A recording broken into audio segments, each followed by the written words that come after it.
does Goku truly always win in the Dragon Ball anime? Hello everyone and welcome back to the channel, and today I'll be giving you guys my thoughts on basically every major fight in Dragon Ball, and really talking about if Goku doesn't truly always win. And as you guys can see, I got a new shirt today, a new Dragon Ball shirt, so I was in the mood for a good old Dragon Ball discussion. So today I'm going to be going over all the major big fights in the Dragon Ball anime. From Dragon Ball to Z, from Super and GT. I will not be including any of the movies, because obviously a lot of the movies, Goku wins them. Other than a few movies, but Goku pretty much majorly wins a lot of the movies. So, when it comes to Dragon Ball itself, I didn't really watch a lot of the original Dragon Ball, but I can tell you he does defeat all of the Red Ribbon Army, and he also defeats Demon King Piccolo, and he loses to Jackie Chun in one of the first tournaments, and he loses to Tien Shinhan in the second tournament. Goku does also defeat Tien in the tournament that has Piccolo Jr. in it, and also defeats Chi-Chi, and eventually marries her. And then he goes on to basically defeat Piccolo Jr. So that is pretty much majority of the fights in that. Those are really all the major top fights I can really talk about. So yeah, Goku lost two battles. He lost to Jackie Chan and he lost to Tien. And he also technically lost to King Piccolo the first time, and he also technically lost to Tambourine, one of Piccolo's children. So that's roughly about 4 losses for early Goku.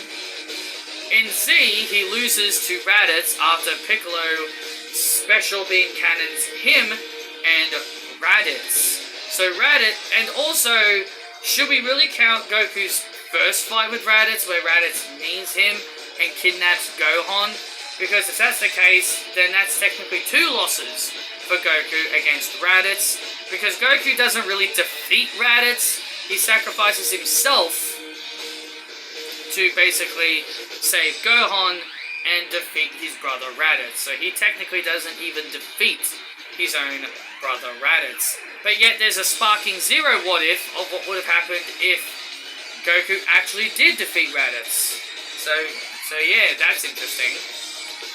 Anyway, so now we move to the Nappa fight. Goku pretty much creams Nappa. Vegeta then goes on to kill him.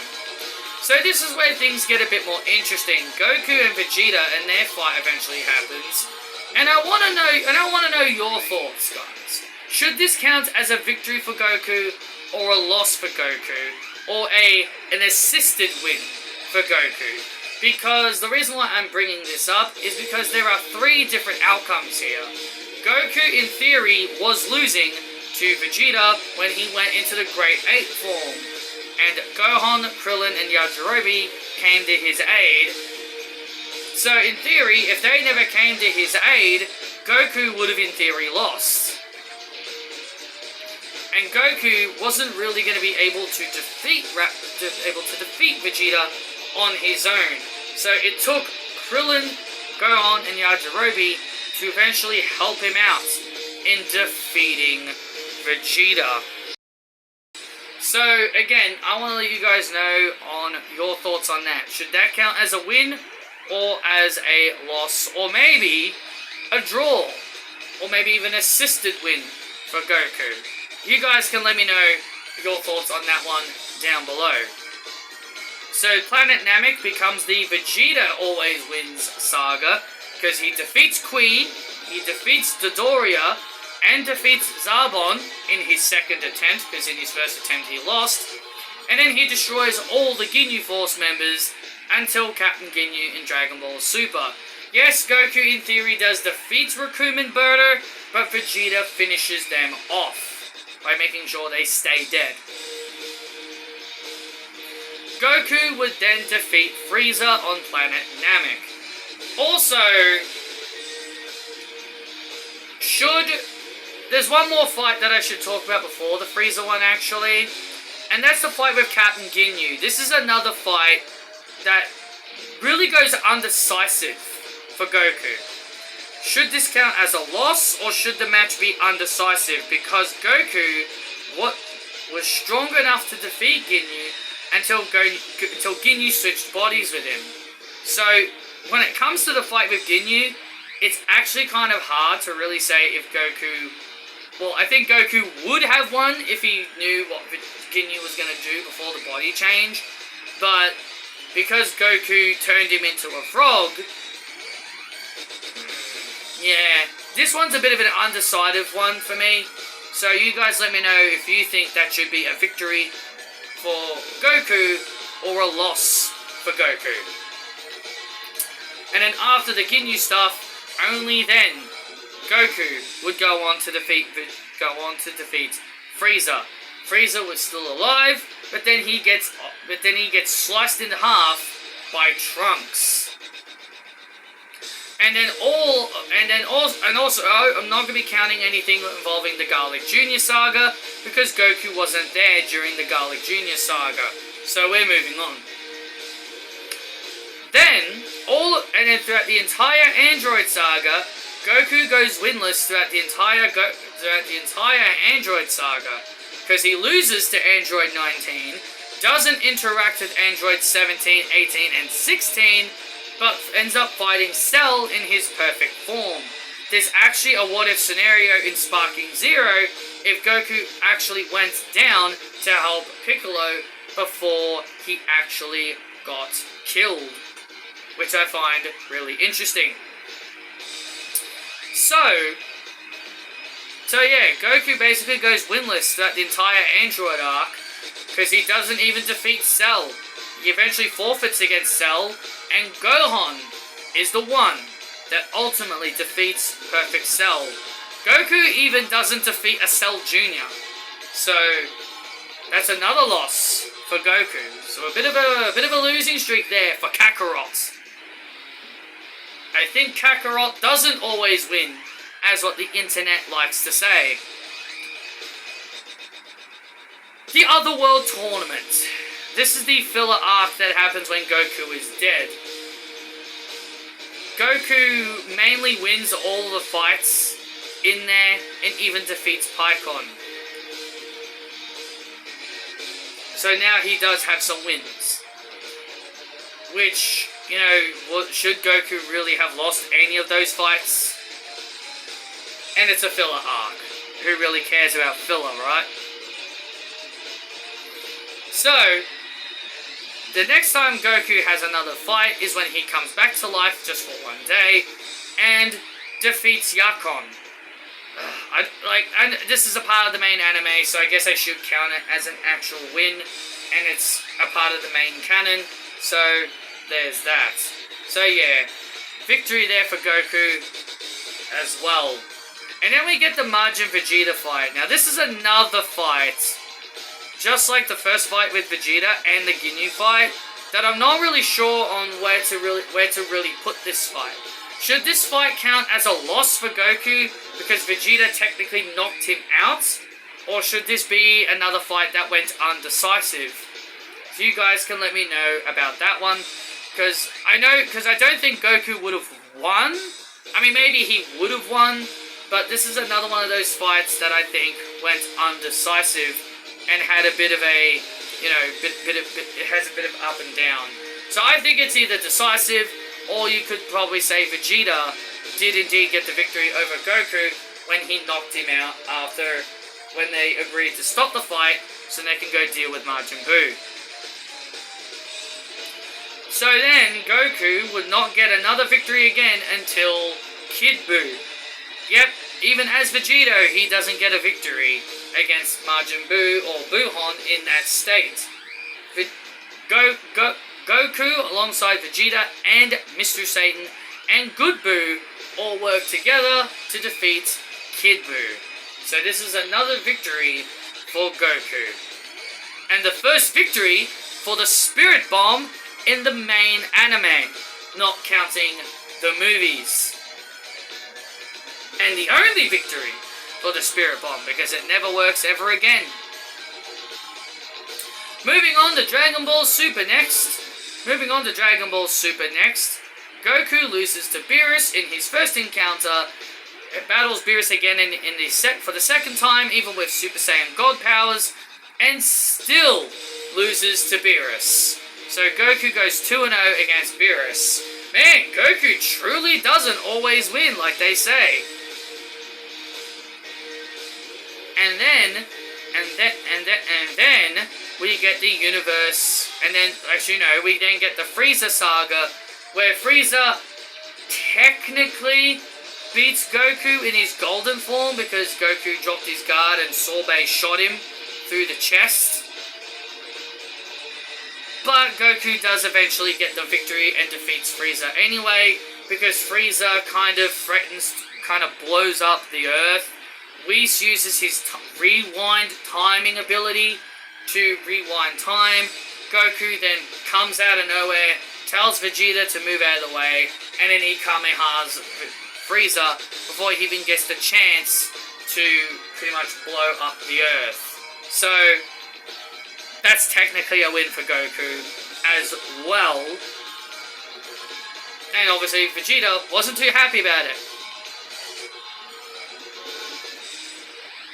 Universe 6 tournament now, and Goku defeats the Panda, the Winnie the Pooh looking like, I think his name is, I can't remember the panda's name. He's definitely one of those characters that is very forgettable. I know it's not Bulgamo because that's the Trio of Danger guy. And then Goku fights Frost and loses to Frost because Frost uses a poison needle to stun Goku. Goku is eventually allowed back into the tournament because it was an illegal weapon. Because Frost used an illegal weapon by using a poison needle, and that was considered illegal because in tournaments you're not allowed to kill and you're not allowed to have weapons. So Goku gets brought back into the tournament. Vegeta then pretty much ices the rest of the tournament people until Hit. Goku has his fight with Hit, and now this fight is interesting because Goku actually loses this fight to Hit, and I'll explain why for those that need context. Goku knew, because the tournament had rules to it, and Hit has moves that are illegal in tournaments. Goku wanted the tournament rules to be lifted, so then Hit could fight all out and use his lethal moves. But because Champa and Beerus began arguing about it, Goku eventually gave up and knew he wasn't going to get his way. So he told Hit that they will have another fight when there's no tournament rules holding them back. So then Goku jumps out of the ring and eliminates himself. So Hit, technically, has a win over Goku. But Hit eventually throws his fight against that weak character in the Universe 6 tournament. I've forgotten his name. Like, I know who it is, but I've forgotten his name. Like, I know who it is, but for some reason, his name just escapes me right now. Munaka. That's his name. Munaka. I knew it started with M. Yeah, it's Munaka. He eventually throws the fight on purpose against Munaka. Goku Black Arc. No wins for Goku throughout this entire arc. So, yeah, not even Vegito, which is a bit unfortunate. But, you know, that's why fusions, you know, are too damn strong. And that's why fusions can't win, because they're too damn strong. And also, I prefer the super version of the reason why the earrings are the Patara earrings than the one they did in Daima. So, and yeah, not going to be mentioning anything about Daima in this video because Daima's just started. There's really no reason to go over anything in Daima. So, Yeah, so we're gonna move on. So yeah, Trunks defeats Zamasu. Let's just move on to the Tournament of Power. Technically, there's another Goku hit fight in Super that's kind of filler, but I'm not really gonna include that one because it's filler. But because I said it's a part, but because I said I'm only looking at all the main big fights through the anime, I guess I should look at this one.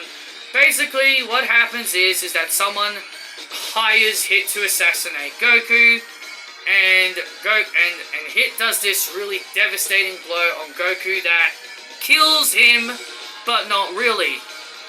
Goku comes back because Goku's energy blast somehow comes down, hits him in the heart, and wakes him up from dying. Yeah, I know, that's kind of weird. Yeah, I know, that's kind of bizarre. But okay. Didn't know that was a thing.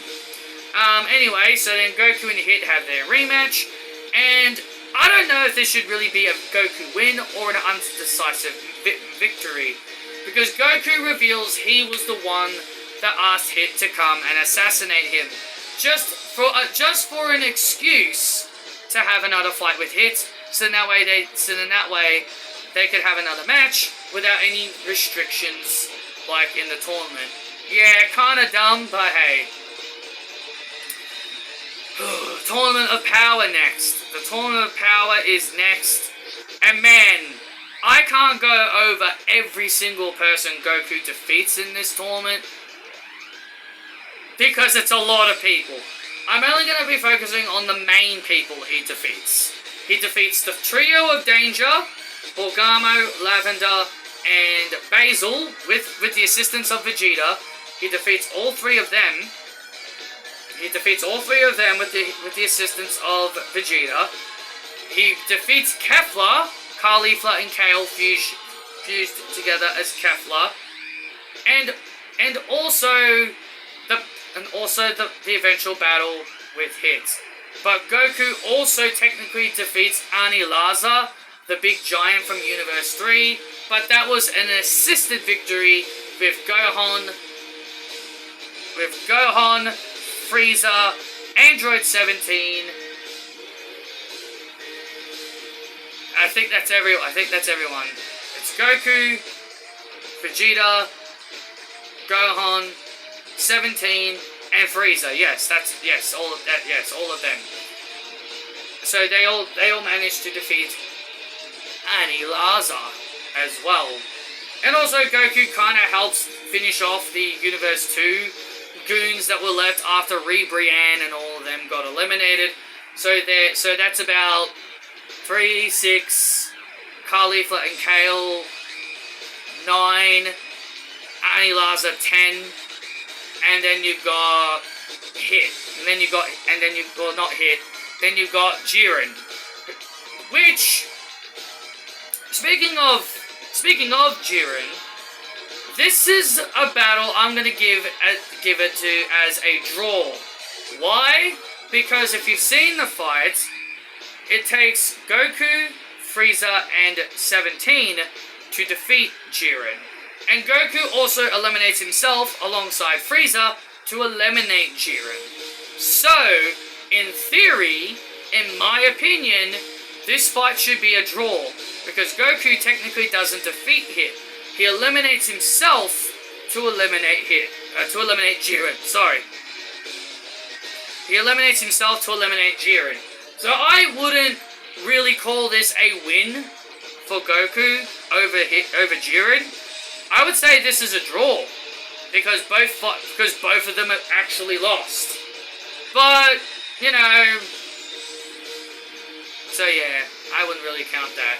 And also when it comes to Dragon Ball GT, Goku pretty much wins all the fights in GT, I think. I can't think of any fight in GT that Goku doesn't win. He defeats some of the main. He defeats Baby Vegeta. He defeats Super 17. He defeats all the Shadow Dragons and Omega Shenron. So, Dragon Ball GT really was the Goku show. Was really the Goku always wins show, in my opinion. So there you go. That is the end of this video. Be sure to let me know your thoughts down below. And be sure to answer my question about some of the undecisive fights that I mentioned in this video. If they should count as wins for Goku, loss, or maybe even a draw. Be sure to let me know. And thank you all for watching. And I will see you all in the next video.